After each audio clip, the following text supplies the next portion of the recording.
కొరింథీయులకు రాసిన మొదటి పత్రిక 2వ అధ్యాయము 9వ వచనంలో దేవుడు తను ప్రేమించే వారికి ఏమి సిద్ధపరిచినో అవి కంటికి కనపడవు, చెవికి వినపడవు, హృదయానికి గోచరం కాలేదు అంటున్నారు. ఏ విషయంలో అని మనం ఆలోచన చేసినట్లయితే ప్రకటన 2వ అధ్యాయము 7వ వచనంలో ఏమంటారంటే, జయించిన వారికి చెవి గలవాడు ఆత్మ సంగములతో చెప్పు మాట వినును గాక. జయించడానికి దేవుని పరదేశంలో ఉన్న జీవవృక్ష ఫలాలను భుజింపనిత్తురు అంటున్నాడు. కాబట్టి దేవుడు ప్రేమ స్వరూపి అంటున్నాడు. యోహాను రాసిన పత్రికలో మొదటి పత్రికలు ఏమంటాడంటే దేవుడు ప్రేమ స్వరూపి అంటున్నాడు. మనం దేవుని ప్రేమించాము కాదు, తనే మనల్ని ప్రేమించాడు అంటున్నాడు. ఎందుకు దేవుడు అంతగా మళ్ళీ చెప్తున్నాడు మనల్ని ప్రేమించాడంటే, ఆదాము అవ్వల దగ్గర నుంచి మనం చూసినట్లయితే ఆదికాండము 2వ అధ్యాయము 9వ వచనంలో, మరి దేవుడైన యెహోవా చూపుకి రమ్యమైనది, ఆహారానికి మంచిదేనైనా ప్రతి వృక్ష ఫలము ఆ తోట మధ్యలో జీవవృక్షమును మంచి చెడ్ల జీవవృక్ష ఫలమును నేల నుండి మొలిపించెను. కాబట్టి ఆదాము అవ్వలకి ఏం అనుగ్రహించబడలేదు అని మనం ఆలోచన చేసినట్లయితే, మొలిపించాడు కానీ ఆ జీవవృక్ష ఫలాలను మీరు తినొద్దు అని చెప్పాడు దేవుడైన యెహోవా. అయితే ఇప్పుడు మనకేం అనుగ్రహిస్తున్నారంటే యేసుక్రీస్తు ప్రభువారి ద్వారా మీకు ప్రకటన గ్రంథం ద్వారా మనకేమంటున్నాడంటే, ఆ పరదేశంలో ఉన్న జీవవృక్ష ఫలాల్ని భుజింపడానికి యేసుక్రీస్తు ద్వారా మనకి అనుగ్రహించారు. కాబట్టి దానికోసమే మనల్ని యేసుక్రీస్తు ప్రేమించాను అని మళ్ళీ మనకి దేవుడు లోకంలో ఎంతో ప్రేమించాను అంటున్నాడు. తన కుమారుని విశ్వసించే వారికి నరసింపక నిత్య జీవం పొందినట్లు దేవుడు మనల్ని అనుగ్రహించారు. ఆయన ద్వారా రక్షణ కోసమే మనకి అనుగ్రహించాడు అంటున్నాడు. అసలు ఏ విధంగా కోల్పోయారు, దాన్ని ఏ విధంగా మళ్ళీ పొందుకున్నారు ఆ జీవవృక్ష ఫలాన్ని మనం ఆలోచన చేసినట్లయితే, ఆదికాండము 3వ అధ్యాయంలో 4వ వచనంలో, అందుకు సర్పము మీరు చావనే చావరు, ఏలైనగా మీరు వాటి తినదినమున మీ కన్నులు తెరవబడను, మీరు మంచి చెడ్లు ఎరిగిన వారే దేవదూతల వారే ఉందునని దేవునికి తెలియనని స్త్రీతో చెప్పగా, స్త్రీ ఆ వృక్ష ఫలము వివేకమిచ్చు రమ్యమైనట చూచినప్పుడు ఆమె దాని ఫలములను కొన్ని తిని తనతో పాటు తన భర్తకు కూడా ఇచ్చిను. వారిద్దరి కన్నులు తెరబడి దిగంబరులు అని వారు తెలుసుకున్నారు. ఎందుకంటే వాళ్ళు ఎలా దిగంబరులు అయి తెలుసుకున్నారంటే, దేవుడు ఏమంటున్నాడంటే తన పోలిక చొప్పున తన స్వరూపనందు మనుషుల్ని సృజించాడు. అంటే ఆదాము అవ్వలు దేవుడైన యెహోవా ఆకాశంలో వెలుగు మహిమ అగ్ని ప్రభావాలతో ఉన్నప్పుడు, ఆదాము అవ్వలను సృజించినప్పుడు అదే వెలుగుతో అదే మహిమతో ఆదాము అవ్వలు కూడా దేవుడైన యెహోవా నింపి ఉన్నాడు. ఎప్పుడైతే వాళ్ళు తినొద్దన్న ఫలం తిన్నారో వాళ్ళల్లో ఉన్న దేవుని యొక్క ఆత్మ వెళ్ళిపోయినప్పుడు వాళ్ళు దేవుని యొక్క వెలుగును చూసేటట్లు మనోనేత్రాలు మూసివేయబడినే దేవుని స్వరం విన్నప్పుడు వాళ్ళు పారిపోతూ ఉన్నారు. కాబట్టి హృదయంలోంచి దేవుని యొక్క ఆత్మ వాళ్ళలో నుంచి వెళ్ళిపోయింది. అందుకనే వాళ్ళ కన్నులు తెరబడి వాళ్ళు దిగంబరంగా చూసుకున్నారు అంటున్నారు. అంటే ఏమి అక్కడ ఉన్న కన్నులేంటి, ఇక్కడ ఉన్న కన్నులేంటి అని మనం ఆలోచన చేసినట్లే, దేవుని వెలుగు మహిమ కానీ మనము చూడాలంటే మనోనేత్రాలు, పరిశుద్ధాత్మ దేవుడు మనోనేత్రాలు వెలిగించబడాల. కాబట్టి వీళ్ళు సూర్యుని కింద ఉన్న వెలుగుని చూడడానికి కన్నులు ఏం కన్నులు తెరబడి అంటే సూర్యుని కింద వెలుగు చూడటానికి, మనుషుల యొక్క స్వరాలు వినటానికి చెవులు తెరవబడినాయి. కాబట్టి దేవుని యొక్క స్వరాలు వినటానికి కానీ దేవుని యొక్క వెలుగును చూడడానికి కానీ మనోనేత్రాలు, చెవులు మూసివేయబడినాయి.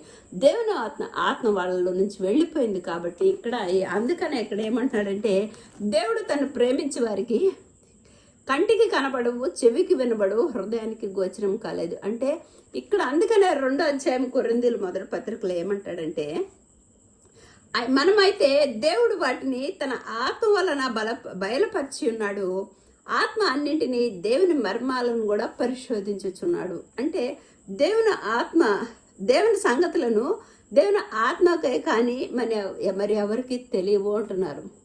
అంటే మనకు చెవులు లేవా, మనకు కన్నులు లేవా, మనకు హృదయం లేదా అని మనతో అనేవారు మనం ఉంటూనే ఉంటాము. కానీ ఇక్కడ దేవుడు మళ్ళీ కంటికి కనపడవు, చెవికి వినపడవు. అంటే ఏంటంటే మన హృదయంలో దేవుని ఆత్మ ఉంటుంది.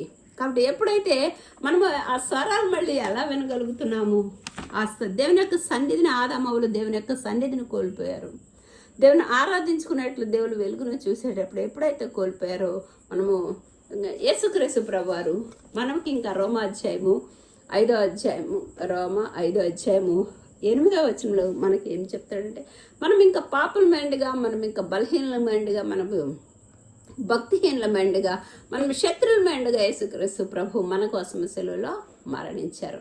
ఎప్పుడైతే మరణించి పునరుద్ధానుడై 3వ దినమున లేచారో యేసుక్రీస్తు ప్రభువారు మళ్ళీ పరదేశంలోకి మళ్ళీ శిష్యులంతా చూస్తున్నాను. యేసుక్రీస్తు ప్రభు ఆకాశంతర పరదేశంలోనికి వెళ్ళి దేవుని యొక్క సింహాసనం మీద ఆసీనుడు అన్నారు యేసుక్రీస్తు ప్రభువారు. కాబట్టి ఒక రక్షణ నిత్యజయం అనేది యేసుక్రీస్తు ప్రభువారు మనల్ని క్షమించి, మనల్ని ప్రేమించి, తన రక్తం వల్ల మన పాపములకు విమోచన, మనకు రక్షణ నిత్యజయం అనుగ్రహించారు.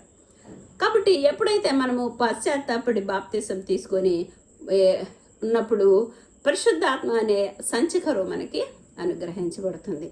కాబట్టి అలా ఇవ్వడం వల్ల మనకి ఏమొచ్చిందంటే, యేసుక్రీస్తు ప్రభు ఇప్పుడు 2వ రాకడలో వస్తాడని మనం అందరం సిద్ధపడుతూ ఉంటున్నాము, ఎదురు చూస్తూ ఉంటున్నాము. ఆ వచ్చేటప్పుడు ఏం జరుగుతుందంటే, యేసు పరిశుద్ధాత్మ, మనలో ఉన్న పరిశుద్ధాత్మ దేవుడు, మనం ఎప్పుడైతే ప్రభరాత్రి భోజనం తీసుకుంటామో, ఏసే మన శరీరాన్ని, ఏసే నీ పునరుద్ధాన శక్తితో నన్ను నింపు, నా ప్రాణాత్మ శరీరాలను నన్ను పరిశుద్ధపరిచి నీ మహిమ శరీరంగా నన్ను మార్చినప్పుడు, మన దేన శరీరాన్ని యేసుక్రీస్తు ప్రభు యొక్క మహిమా స్వరూపముగా ఉన్న సమరూపమైన శరీరాన్ని మనల్ని సిద్ధపాటు చేస్తారు పరిశుద్ధాత్మ దేవుడు. అప్పుడు యేసుక్రీస్తు ప్రభువారు 2వ రాకడలో వచ్చినప్పుడు ఆ కడబోరు శబ్దాలు వినగలిగేటప్పుడు చెవులు తెరుస్తారు. ఆ యేసుక్రీస్తు ప్రభువారు వేవేల దూతలతో వచ్చినప్పుడు కన్నులు తెరవబడి ఆ గొప్ప వెలుగు మహిమను చూడగలిగేటట్లు మనోనేత్రాలు పరిశుద్ధాత్మ దేవుడు తెరుస్తారు. కాబట్టి మనలో ఉన్న హృదయములో ఉన్న ఆత్మ, దేవుని యొక్క ఆత్మ మన ఆత్మనే వెలిగిస్తారు. అప్పుడు మనోనేత్రాలు తెరిచి, హృదయం తెరిచి, చెవులు వేసేసారాలు వినేటట్లు చేసినప్పుడు మన యేసుక్రీస్తు ప్రభువారు 2వ రాకడలో వచ్చి మనం ఎత్తబడే సంఘంలో కానీ మనం ఉన్నట్లయితే పరలోకానికి తీసుకొని వెళ్తారు యేసుక్రీస్తు ప్రభువారు.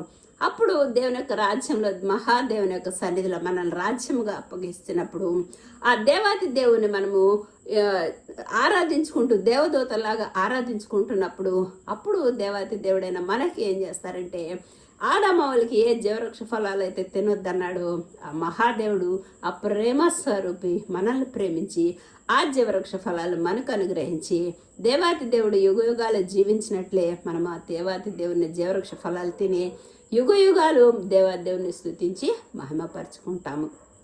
అందుకని ఏమంటున్నాడంటే, ఏ జీవవృక్ష ఫలాలను కోల్పోయామో ఆ జీవవృక్ష ఫలాలను మనల్ని ప్రేమించి మనకు అనుగ్రహించి యుగయుగాలు ఆ దేవాతి దేవుని రాజ్యంలో మరణిస్తాము. ఒకవేళ మనము కానీ యేసుక్రీస్తు ప్రభువుని కానీ విశ్వసించకపోతే, మన పాపములు నిలిచి ఉంటే, మన ఆత్మ పరలోకానికి చేరకపోతే, ఆ జీవవృక్ష ఫలాలను మనం పొందుకోలేకపోతే ఆత్మ పాతాళంలోకి వెళుతుంది.